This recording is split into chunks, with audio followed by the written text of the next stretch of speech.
पुत्रदा एकादशी व्रतकथा महत्व महिमा उपवास विधी प्रयोजन व फलश्रुती। एकादशी दिनी खाईल जो अन्न सुकर होऊन येईल जन्म। एकादशी दिनी करील जो भोग त्यास माता संग घडत असे।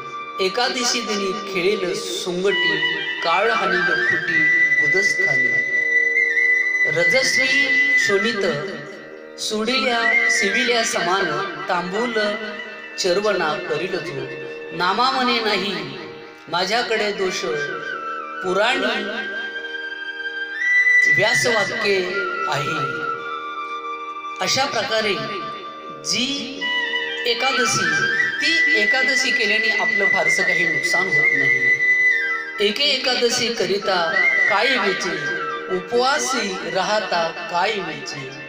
एक तुळशी दळ वाहता वेचे पाडली वंदिती काय वेचे। तुझ जागरण जाता काय वेचे हरिहरी म्हणता काय वेचे। संत समागम जाता काय वेचे चरणरज वंदिता काय वेचे।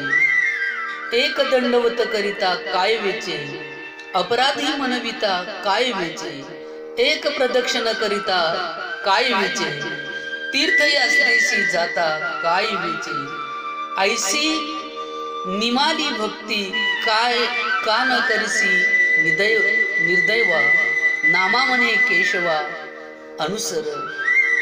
अनुसरवा।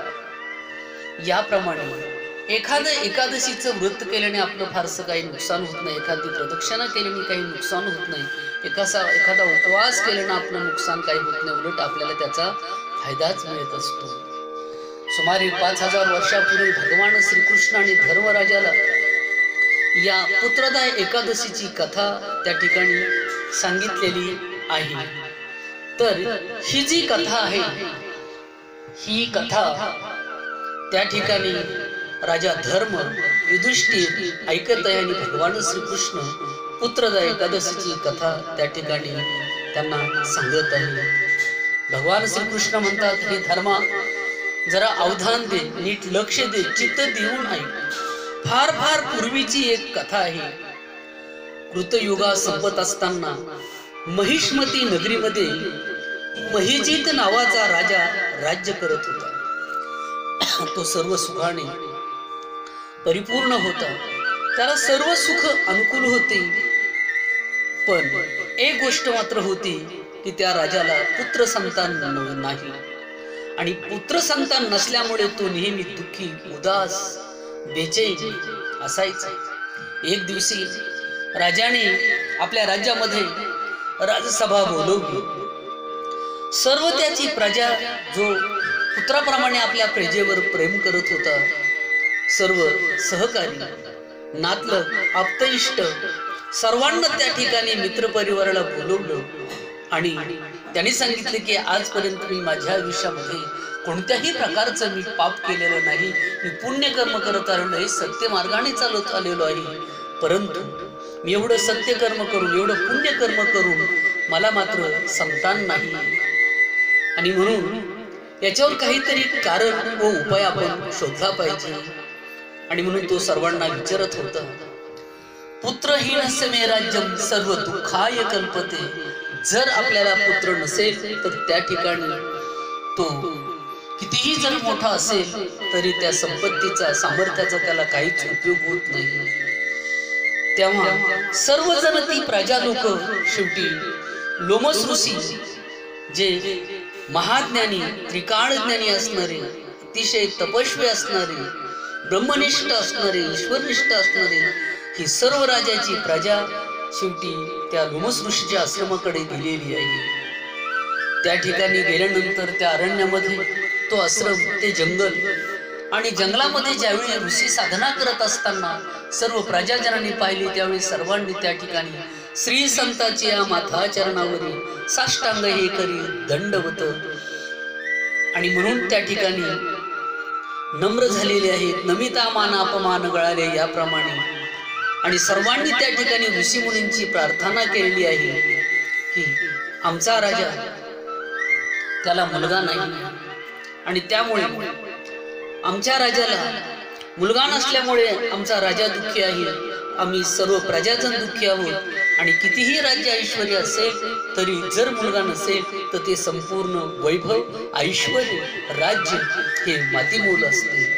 पुत्र हा सुखाचा आगर असतो. तो आपुल्या हिता जो असे जागता धन्य माता पिता तयाचिया. तो पूर्वजांचा उद्धार करतो, आईवडिलांची सेवा करतो, पितरांना तारून नेतो आणि असे असणारे पुत्र जर असतील तर नक्कीच आईवडिलांच्या इच्छा कामना पूर्ती होत असते. आणि म्हणून मेरू पर्वतासारखे ऐश्वर्य जरी असले तरी पण त्या ठिकाणी त्याच्यामध्ये त्याचा काहीच उपयोग नाही. उत्तमची गती तो एक पाविल उत्तम भोगील जीव खाणी असं म्हटलं जातं. आणि म्हणून हा संसाराचा आधारस्तंभ असतो मुलगा, तो वंशाचा दिवा असतो असं म्हटलं जातं. आणि म्हणून पुत्र प्राप्तीसाठी ऋषीमुनी आपण महाराज काहीतरी उपाय सांगा. ऋषीमुनी त्यावेळी लोमस मुनीने आपले डोळे झाकले, डोळे बंद केले आणि ध्यानस्थ बसले. न सांगता तुम्हा कळू येते अंतरी विश्वी विश्वभर परिहरची न लगे. यामुळे ते त्रिकाळ ज्ञानी असल्यामुळे, महाज्ञानी असल्यामुळे, साधनाने परिपूर्ण असल्यामुळे त्या ठिकाणी त्यांनी प्रजाजनाला सांगितले की पूर्वी हा महिजीत राजा हा पूर्वजनामध्ये हीन वैश्य होता, तो धनहीन होता व दुराचारी होता. त्यांनी कधीही पुण्यकर्म केलं नाही, दान धर्म केलेला नाही, व्यापार करायचा, राज्य गावोगाव हिंडे, या गावाला आज उद्या त्या गावाला असा रोज दररोज दर मुक्काम करून तो फिरत असेल, चालला जात असेल. पण एक दिवसाचा असा प्रसंग आहे की एका गावावरून दुसऱ्या गावाला जात असताना माध्यान्हीच्या वेळी सूर्य डोक्यावर आलेला होता आणि त्या ठिकाणी दुसरं गाव खूप लांब होतं आणि शेवटी त्याला अतिशय तृष्णा लागलेली, म्हणजे तहान लागलेली. जवळ ओढा होता पण ओढ्याला कुठं पाणी दिसेना. शेवटी एका ठिकाणी ओढ्याला थोडंसं पाणी दिसलं एका डोहामध्ये आणि त्या ठिकाणी तो पाण्याच्या आशेने पाणी पिण्यासाठी गेला. त्यावेळी जो प्रकार घडला तो मात्र मोठा म्हणजे विशेष होता. कारण त्या ठिकाणी एक गाय आपल्या वासरासह पाणी पिण्यासाठी आलेली होती आणि ज्यावेळी ती गायीचं वासरू त्या ठिकाणी पाणी प्यायला लागलं त्यावेळी या व्यापाऱ्याने, या राजाने पाहिलं. त्यावेळीचा तो वैश्य असणारा त्याने पाहिलं आणि त्या काठीने त्या गायीला मारून शेवटी गायला आणि वासराला तिथून हाकून लावलं आणि तो स्वतः त्या ठिकाणी काय केलेला आहे, पाणी पिलेलं आहे. म्हणजे अशा उन्हाळ्यामध्ये कोरडा असताना थोडं पाणी असताना वासराबरोबर आली गाय, त्याने हाकवली, तिला काही पाणी पिऊ दिलं नाही, तिला काठी मारली आणि या पापामुळं तुमच्या या राजाला मुलगा होत नाही. जर या राजाने जर काही प्रयत्न केले, जर काही पुण्य केलं तर याच एकादशीच्या पुण्यामुळे हा काय झालेला आहे, राजा झाला, त्याला राज ऐश्वर्य मिळालेलं आहे, वैभव मिळालेलं आहे. परंतु जर त्याला मुलगा हवा असेल, संतती हवी असेल तर आता तुम्ही सर्वांनी जी पुत्रदा एकादशी आहे त्या पुत्रदा एकादशीचं व्रत करायला हवं आहे.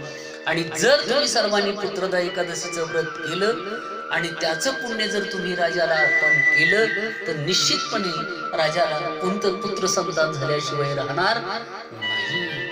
मग सगळी प्रजा ही सगळी दशमीच्या दिवशी सकाळी लवकर उठलेली आहे आणि सगळे उठून सगळ्यांनी स्नान केलेलं आहे.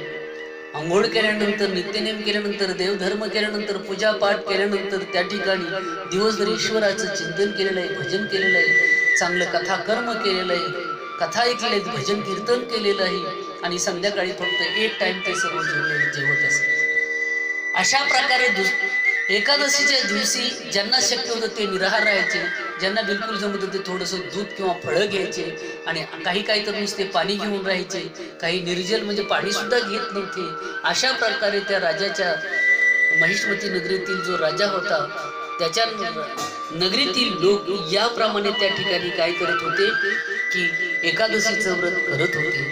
आणि मग या पुत्रदा एकादशीचं व्रत संपूर्ण प्रजेने केल्यानंतर त्यांच्या ठिकाणी जे पुण्य निर्माण झालं ते पुण्य सर्वांनी कोणाला केलेलं आहे तर ते राजाला अर्पण त्या ठिकाणी केलेलं आहे.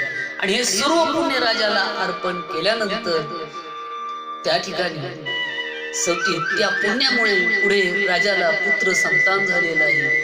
अतिशय सुंदर देखणा असा चांगला मुलगा झालेला आहे.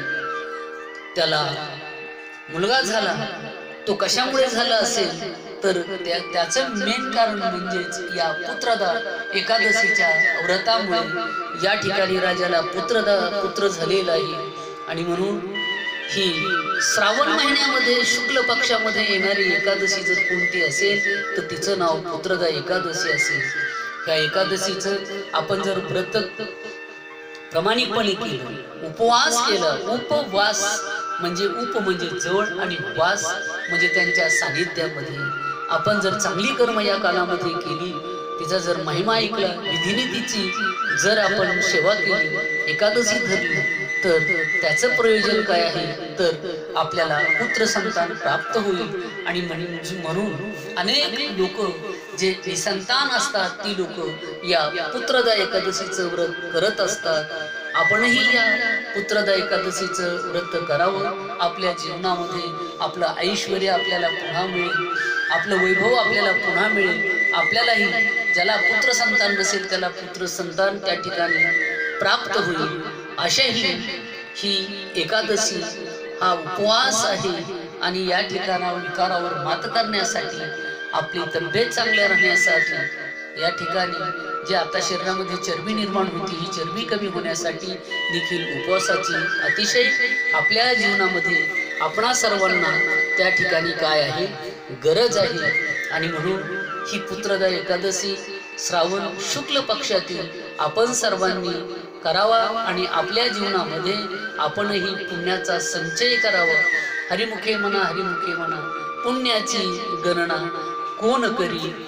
म्हणजे याप्रमाणे हे एकादशीचं व्रत आहे.